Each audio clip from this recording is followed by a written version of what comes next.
What doctor specialty should you pursue based on your Big 5 personality type? If you're struggling to choose your medical path or want to know which personality traits best match each specialty, keep watching. Dr. Jubal, MedSchoolInsiders.com. Do personality tests have much scientific validity? Overall, the answer to that question is no. All personality tests have their limitations, which we covered in another video that digs into the science behind their effectiveness. But there is one test that has some scientific backing, and that's the Big 5. While personality tests like Myers-Briggs and the Enneagram are popular amongst the masses, the Big 5 is the most widely accepted personality test among scientists. This is because the Big 5 uses a trait model rather than a type model. Although this makes test results a little less interesting, type models are not considered scientifically sound because people are too complex to precisely sort into types. The Big 5 organizes people by traits on a spectrum. The model proposes that human personality can be measured along 5 distinct dimensions, which are openness to experience, conscientiousness,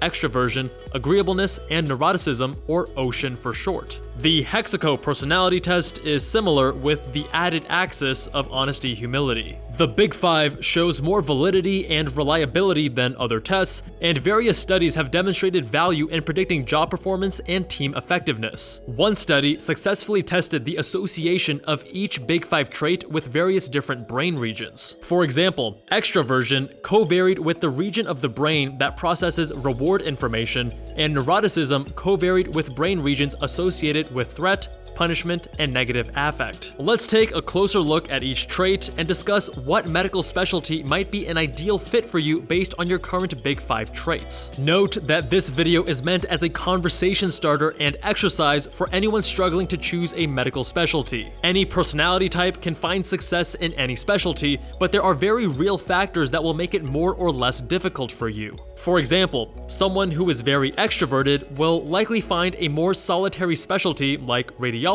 lacks the stimulation they crave. Someone who doesn't like new experiences will find the unpredictability of emergency medicine stressful. Can an extrovert thrive in radiology? Absolutely, but they will have to find social stimulation and adventure outside of their career. The first dimension of the Big 5 is openness to experience. Openness refers to someone's tendency to think in creative and abstract ways. This trait is further broken down into imagination, artistic interests, emotionality, adventurousness, intellect, and liberalism. People who score high on openness are intellectually curious, love to play with new ideas, and pursue adventure and new experiences. They typically like art and novel forms of self-expression. They think in metaphors and like to notice patterns. High openness scorers also like to explore and are often bored by the mundane. People who score low on openness are more practical and straightforward thinkers. They like routine and tradition. They are not particularly drawn to art or creativity and prefer to stick to what they know.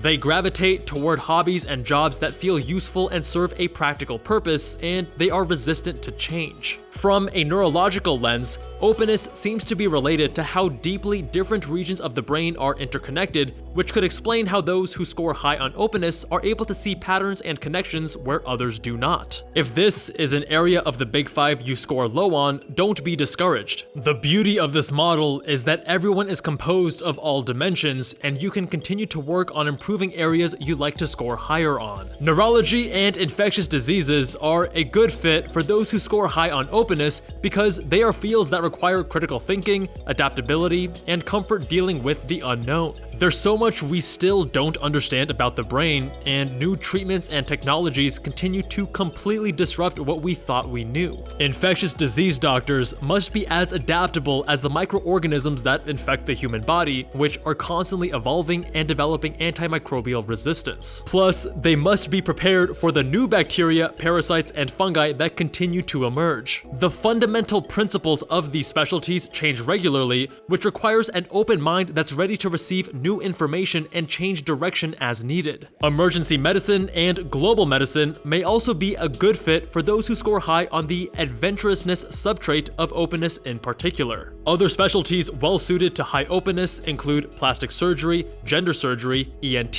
urology, pathology, dermatology, allergy immunology, and global health. For those who score low on openness, you may be more drawn to specialties with fewer unanswered questions and puzzles to solve. For example, radiology, anesthesiology, family medicine, and physical medicine and rehabilitation. The next dimension is conscientiousness. Conscientiousness refers to someone's tendency to be self-disciplined, determined, hardworking, organized, and goal-oriented. This trait is further broken down into self-efficacy, orderliness, dutifulness, achievement striving, self-discipline, and cautiousness. People who score high on conscientiousness can easily delay gratification to instead relentlessly pursue their long-term goals. They struggle with flexibility and don't enjoy being spontaneous. They are reliable and steadfast, but can be seen as too rigid. People who score low on conscientiousness are casual and prefer to live in the moment. They do not like to plan ahead and are often impulsive and unpredictable. They can be seen as irresponsible, unreliable, and flaky. They tend to put play before work.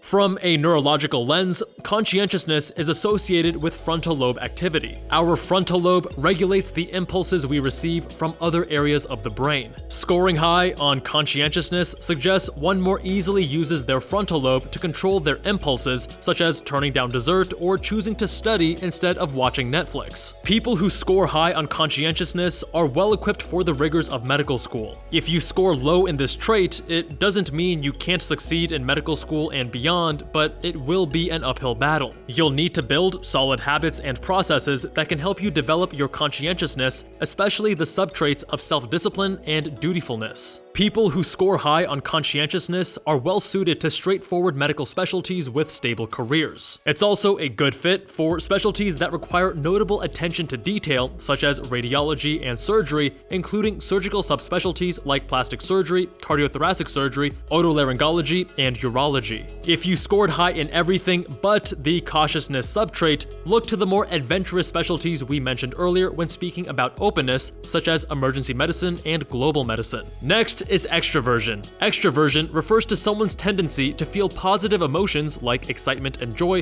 particularly when communicating with other people. This trait is further broken down into friendliness, gregariousness, assertiveness, activity level, excitement seeking, and cheerfulness. People who score high on extraversion are energized by interacting with other people. They enjoy crowds, big parties, and having a busy schedule. They seek stimulation from the outside world and enjoy the attention and praise of others. They are excited and motivated by the pursuit of power and prestige. People who score low on extraversion are more introverted and independent. They are easily tired out by social situations and care less for their social standing. They prefer low-key environments and do not require attention or praise from others to feel happy. Introverts aren't necessarily shy, they simply think social pursuits are tiring, uninteresting, and not worth the energy. From a neurological lens, people who score high in extraversion tend to have more dopamine activity, which means they are more motivated by the potential of a reward. Introverts have less dopamine activity, which makes them less motivated by rewards. People who score high in extraversion can find stimulation and excitement in specialties like emergency medicine, trauma surgery, and sports medicine,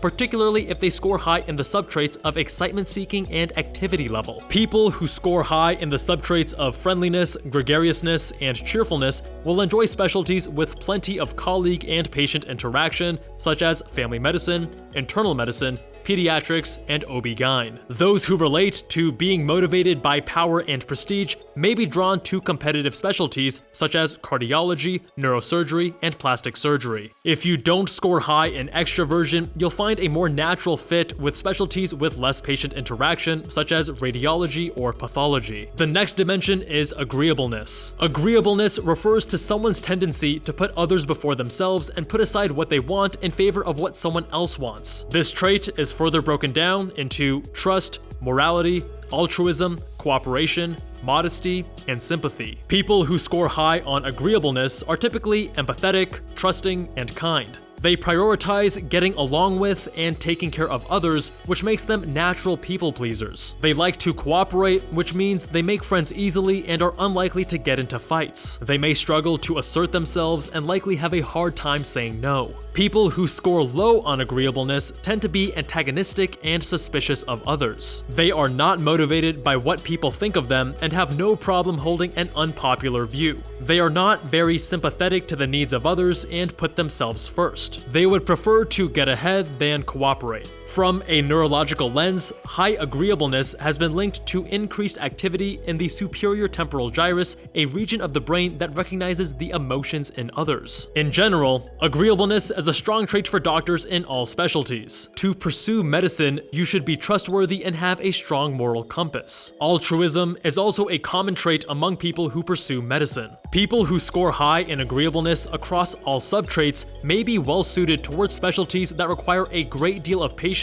and empathy, such as emergency medicine, palliative care, oncology, anesthesiology, pediatrics, family medicine, global health, gastroenterology, and psychiatry. People who score lower in agreeableness should be wary of the patient populations they will interact with when choosing a specialty. You may not want to pursue a career path where you'll be dealing with difficult patients on a daily basis, such as psychiatry or pediatrics. Keep in mind that with pediatrics, you not only have to keep your patient calm, you must also manage their parents. Lastly, we have neuroticism. Neuroticism refers to someone's tendency to experience negative emotions. This trait is further broken down into anxiety, anger, depression, self-consciousness, immoderation, and vulnerability. People who score high on neuroticism often feel fearful, angry, sad, ashamed, or burned out. They are more likely to perceive an innocent comment as an insult or feel intimidated when passing strangers on the street. They see danger everywhere and are more likely to doubt their own abilities. They take failure very hard. People who score low on neuroticism are generally calm, confident, and bold even in stressful situations. They are less likely to be affected by stress in general and take failures in stride. They typically have high self-esteem and are carefree. From a neurological lens, one study found that neuroticism appears to relate to the interconnection of several different regions in the brain, including regions involved in dealing with negative emotions and processing negative stimuli.